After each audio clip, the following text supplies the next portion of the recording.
आज नॉमिनेशन खत्म। करना है। आजमगढ़ रामपुर में मुकाबला की तिथि तय हो गई है। 23 तारीख को युद्ध है। किधर की सेना ज्यादा मजबूत है?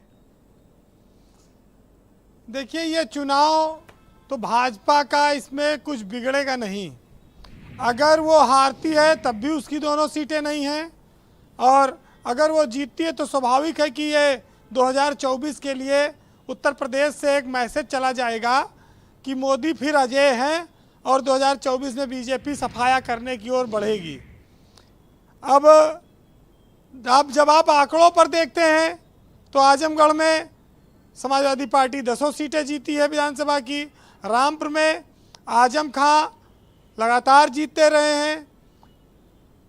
आजम खां जेल से छूट कर आए हैं, उनके साथ सहानुभूति है, जनता चाहती है, लेकिन उनके परिवार से जब कोई नहीं लड़ रहा है तो वहीं पर थोड़ा सा एक डाउट आता है। बाकी कुल मिलाकर यह है कि ये चुनाव योगी सरकार की भी प्रतिष्ठा से जुड़े हैं, क्योंकि ये योगी पार्ट 2 महीने की सरकार है और उसके सामने एक दो उपचुनाव आ गए। अगर ये दोनों उपचुनाव बीजेपी जीत लेती है तो सब ये सरकार के कामकाज पर भी मोहर होगी और उसका उत्साह बढ़ाएगी। ये तो आप मानेंगे कि अगर हार जाती है बीजेपी तो बीजेपी नए सिरे से रणनीति बनाएगी, मेहनत करेगी, लेकिन जवाब उसके पास नहीं होगा, डेंट लगेगा। अब ये बीजेपी के लोग सोच रहे होंगे, बीजेपी को एक ही चीज़ से फायदा है कि बसपा ने गुड्डू जमाली को आजमगढ़ में उतार दिया है कि मुसलमान का वोट गुड्डू जमाली काट दें तो यादव के वोट के भरोसे समाजवादी पार्टी ना जीत पाए। और बीजेपी आजमगढ़ में बहुत दिनों से दांत गड़ाए है कि ये सीट किसी तरह एक बार जीता जाए। पहले मुलायम सिंह हो गए, फिर अखिलेश यादव वहाँ से सांसद हो गए, अब धर्मेंद्र आ गए। धर्मेंद्र के अलावा शायद इससे बड़ा कोई कैंडिडेट सपा से ना हो पाता, क्योंकि डिम्पल यादव, एक बात मुझे बताइए, डिम्पल यादव को क्यों नहीं उतारा गया? कारण? ब्रजेश जी, 2 साल के लिए डिम्पल यादव सांसद बनने के लिए शायद इच्छुक ना हो, और अगर उनको सांसद बनाना ही है तो राज्यसभा से भी जा सकती थी, और ये रिस्क लेने से कोई फायदा भी नहीं दिखा होगा।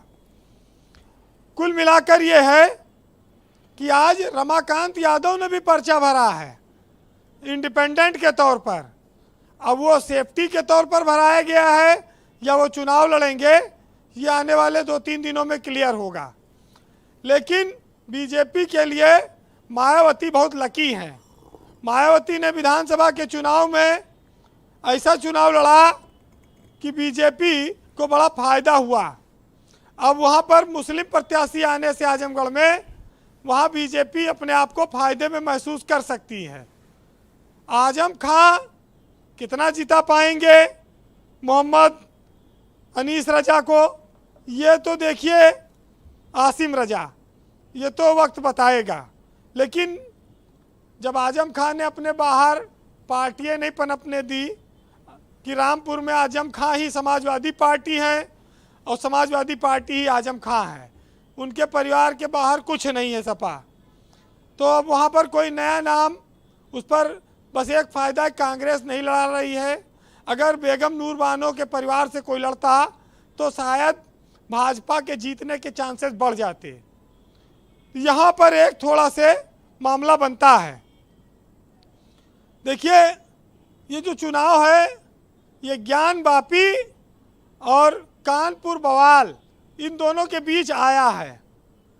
बीजेपी ध्रुवीकरण के सहारे चुनाव जीतती है, उसके पास राशन पानी के साथ साथ जब सब खत्म हो जाता है तब हिंदू मुस्लिम एजेंडा उसका हमेशा चलता है और वो रहेगा।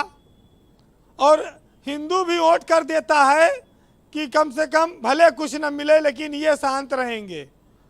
आजमगढ़ को कभी लोग आतंकगढ़ कहते थे, अबू सलेम जैसे लोगों के साथ जोड़ा जाता था, पूरी दुनिया में बदनाम हुआ गुंडागर्दी, आतंकवाद, इन सब के लिए। और चुनाव में लोग जाते हैं, बड़ी बड़ी बातें करते हैं आजमगढ़ के लिए। तो कुल मिलाकर ये है कि बीजेपी अपना खाता खोलना चाहती है। ब्रजेश जी, आजम खां जेल से छूटे हैं, लेकिन उनका अंदाज पुराना है। उनको सहानुभूति तो है उनके साथ, लेकिन अगर उनका परिवार या कोई और होता तो शायद समाजवादी पार्टी के लिए और बेहतर होती स्थिति। एक चीज है कि भाजपा एक बहुत बड़ी पार्टी है, वो हर चमत्कार कर सकती है, हर हथकंडा उसके पास है। जिस प्रदेश में चुनाव में सत्ता दल, बाहुबल, रुपया, पैसा हर चीज़ प्रभावित करता हो, और जनता को भी अगर धर्म के साथ साथ धर्मात्मा भी मिल जाए, माल देने वाले, तो फिर जनता वोट किसको देगी? जनता तो उसके दोनों हाथ में लड्डू है। आप देखिए जी कि बीजेपी के सामने एक संघर्ष करने वाले लोगों की ज़रूरत है। एक ज़माना था जब कांसी राम और मुलायम सिंह जो अलग अलग ध्रुव हुआ करते थे, इन्होंने संघर्ष करके पार्टियां अपनी खड़ी की, सरकार सत्ता में आई, लंबे समय तक इन्होंने सियासत को प्रभावित किया। लेकिन बीजेपी उस समय बहुत कमज़ोर हुआ करती थी। लेकिन जब राजनीति एक संग्राम है, जब लोगों ने इस संग्राम को लड़ना छोड़ दिया, जब लोग ज़मीन पर लड़ने के बजाय हवा में लड़ने लगे, तब भाजपा हावी होती गई। कांग्रेस इस देश में इतना राज कर ली, इतना बदनाम हो गई कि जनता की नज़र में उतर चुकी है। उसको वापस लाने के बारे में जनता सोचती नहीं। तो जब जीवन एक संघर्ष है, तो राजनीति में जो संघर्ष नहीं करेगा वो सत्ता में कहाँ से आएगा?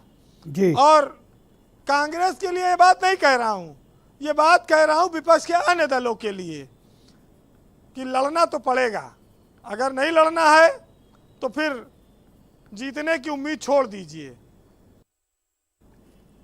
कि मोहब्बत और सियासत दोनों में जीतता वही है जो फरेबी हो।